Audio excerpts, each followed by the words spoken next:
Dalam amanat perpisahannya, Yesus berkata kepada murid-muridnya, "Jika penolong yang akan aku utus dari Bapa datang, yaitu Roh kebenaran yang keluar dari Bapa, ia akan bersaksi tentang aku. Tetapi kamu juga harus bersaksi, karena kamu sejak semula bersama-sama dengan aku. Masih banyak hal yang harus aku katakan kepadamu, tapi sekarang kamu belum dapat menanggungnya. Tapi apabila Roh kebenaran itu datang, ia akan memimpin kamu ke dalam seluruh kebenaran, sebab ia tidak akan berkata-kata dari dirinya sendiri, tapi segala sesuatu yang didengarnya, itulah yang akan dikatakannya, dan ia akan memberitakan kepadamu hal-hal yang akan datang. Ia akan memuliakan aku, sebab ia akan memberitakan kepadamu apa yang dia terima dari aku. Segala sesuatu yang Bapa miliki adalah milikku. Sebab itu aku berkata, ia akan memberitakan kepadamu apa yang dia terima dari aku." Demikianlah sabda Tuhan. Terpujilah Kristus.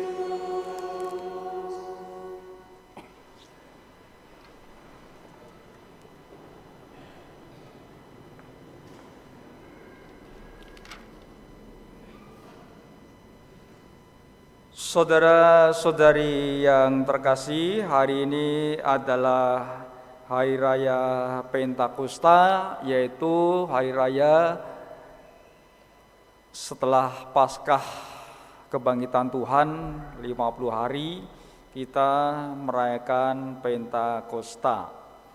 Dan di hari raya Pentakosta kita mengenang Roh Kudus turun atas para rasul.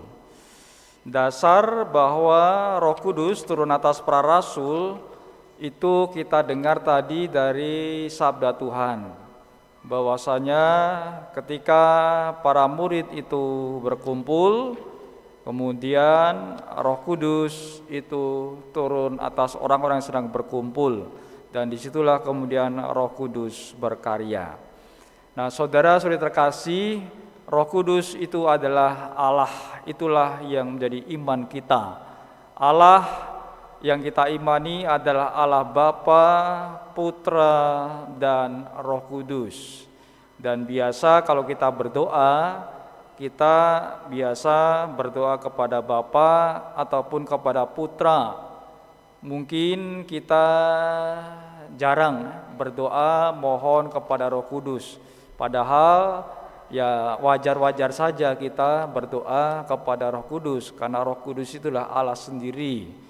Ya, maka dalam doa-doa kita dapat menambahkan supaya kita juga mohon agar Roh Kudus itu bersama dengan kita setiap saat, menyertai setiap langkah ataupun perjalanan hidup kita.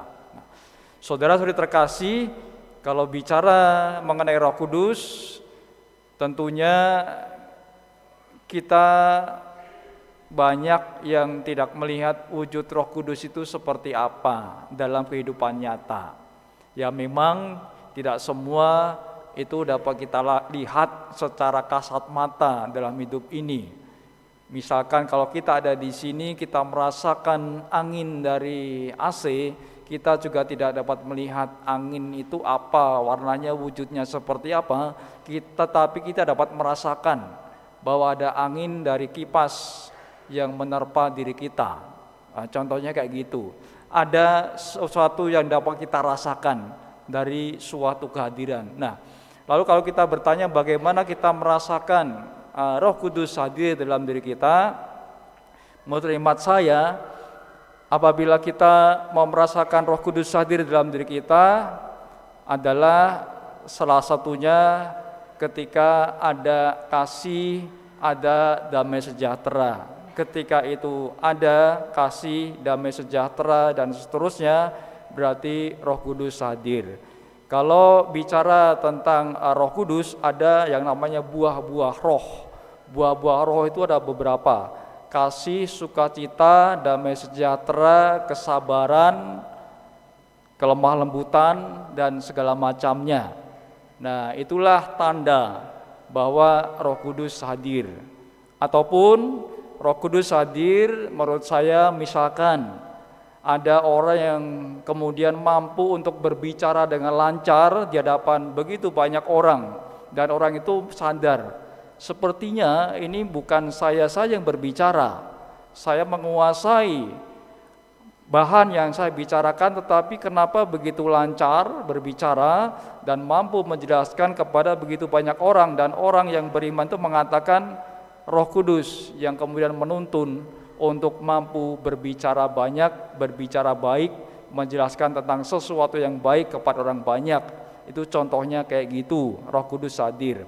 Ataupun dalam bentuk lain, Roh Kudus hadir ketika ada pengampunan.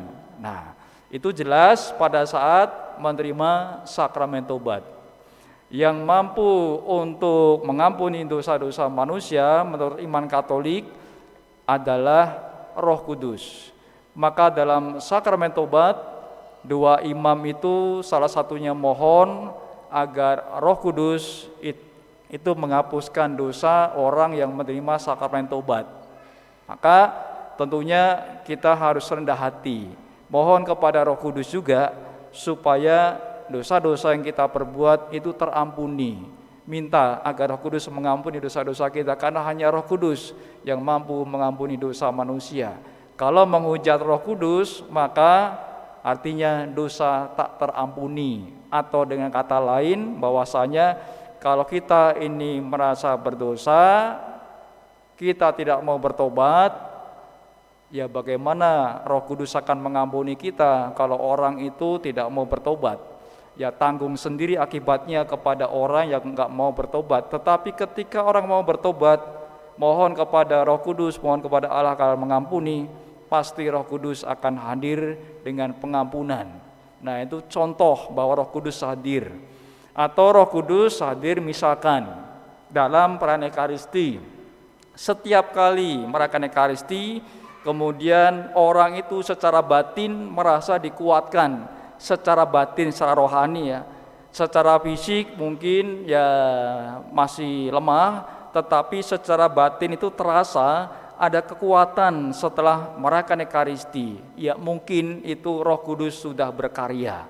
Ya, jadi ada suatu semangat yang lebih, ada kekuatan lebih, karena sudah ikut misa, menerima sakramen Maha Kudus, mendengar sabda Tuhan, dan kemudian hati itu merasa dikuatkan. Jangan-jangan itu Roh Kudus hadir dalam diri kita. Nah, itu contoh-contoh bahwasanya Roh Kudus hadir dalam diri kita melalui sesuatu yang kita rasakan. Sekali lagi tidak dapat kita lihat mungkin wujudnya, akan tetapi dapat kita rasakan dengan secara batin, rohani, ataupun secara iman. Memang butuh iman untuk kemudian merasakan itu Roh Kudus itu hadir bersama membimbing kita. Ya, macam-macam hal sesungguhnya dapat kita maknai ketika kita kemudian mau mengalami, merasakan kapan itu Roh Kudus ada. Contoh lain misalkan ketika kita melakukan perjalanan jauh, ya entah naik transportasi umum, entah naik motor, entah naik mobil, dan kita selamat sampai ke tujuan. Kalau orang beriman kemudian bersyukur selamat sampai tujuan, berarti Roh Kudus itu menemani. Roh Kudus membimbing sehingga selamat sampai ke tujuan, tidak celaka di jalan, aman-aman saja, sehat seperti sedia kala. Nah, itu makna-makna kita orang beriman merasakan bahwa Roh Kudus hadir, Roh Kudus menemani dan membantu dalam setiap langkah hidup kita.